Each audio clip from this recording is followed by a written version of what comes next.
So, Gym Hardware is back, idol, no? Gym Hardware, ang kukulamber, ang concrete products, kanituan brands.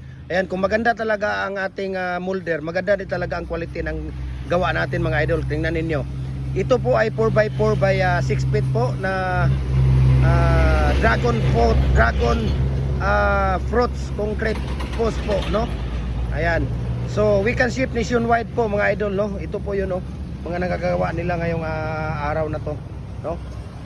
Luzon, Visayas, Mindanao, nagpapadala tayo dito, no? PM nyo lang ako, private message nyo ako para bigyan ko kayo ng price list at saka shipping details. Ayan, tingnan natin yung isa dong, no? Ayan. So, ito po ay dito lang yan, no? Follow kayo sa ating YouTube channel, Gym Hardware, ang kukulamber, ang concrete products. Ayan, no? Gym Hardware, ang kukulamber, ang concrete products, kanituan brands. Gym Hardware, ang kukulamber, ang concrete products, Balulang brands. At saka sa ating YouTube channel, Gym Hardware, ang kukulamber, ang concrete products po. At sa ating personal Facebook account, Felix Tan Pagikan Jr., no? PM nyo lang ako, private message nyo, bigyan ko kayo ng price list. Luzon, Visayas at Mindanao, no? Nagpapadala tayo. Walang problema po, no? Walang problema. Nagpapadala po tayo. So, molder ng concrete post, molder ng hollow blocks, decorative, lahat ng mga baluster, precast po, RCPC pipe, culvert, papadala tayo. Ayan, maraming salamat and God bless po sa ating lahat. Ayan, tingnan niyo mga idol, oh. Oh. 'Di ba? Ganun lang ang paglalagay ng tawag dito ng mga mating natin. Ayan, oh. Yung mating dong tapos ilagay niyo na mamaya yan dong, oh. Yung pito na walo ba yan? Yung 7 feet. Ilagay nyo na yan doon. Ayan. So, ilalagay nila yung ating mating sa loob ng ating molder, no? Ganun lang po. Pagkatapos hugutin, maglalagay na ng mating natin. Ayan. So, ganun lang kasimple, mga idol, no? Iba talaga, no? Pagka maganda ang molder, maganda din talaga ang sabagay itong molder, may kamahalan siya, pero pag ikaw ang nagninegosyo nito, na-orderan ka ng 100, no? Kasi pagka concrete post, mga idol, ang kadalasan sa order dito, pinakamaliit na yung 30, 20, kasi pambakod nga ito, di ba? Pag na-orderan ka ng 100, wala na.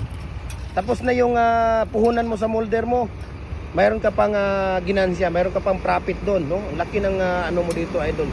Hindi mo na masisira. Lifetime na gamit nyo na po ito. 3mm na plate ang gamit natin dito. Tapos yung frame natin, ginawa nating frame dito sa ating molder ay 10mm na deform bar. At saka yung hawakan nito ay 12mm na deform bar, no? Lifetime nyo na po nagamit ito. 3mm ang plate na gamit natin dito, yung standard thickness po ng plate. Ayan. So kung makikita ninyo, lifetime na gamit ninyo yan. Ayan, no? Tingnan ninyo. Tingnan ninyo yung gawa natin, no? Ngayon lang yan.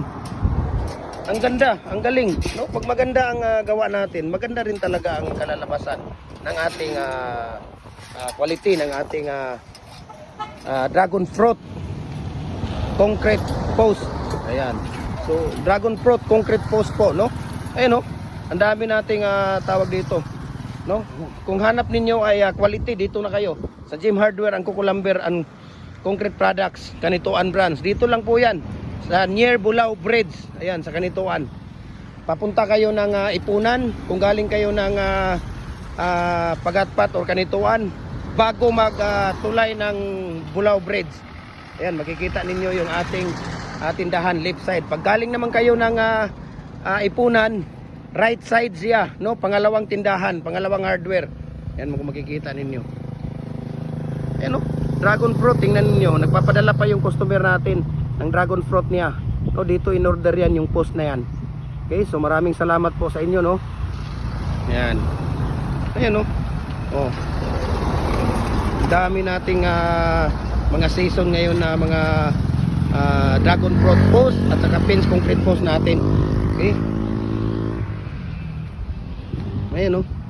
So napaka-season na yan, kahit na apak-apakan mo pa yan, kahit na talon-talonan mo pa yan. Ayan. Okay? So mabuhay po tayong lahat. God bless po. Ayan, no? Tindahan natin, mga idol. Makikita nyo lang yan. Okay, galing kayo ng Ipunan, right side. Pagkagaling kayo ng SM Uptown, left side po siya bago sa tulay ng Ipunan. Yan, mabuhay po tayong lahat. God bless po.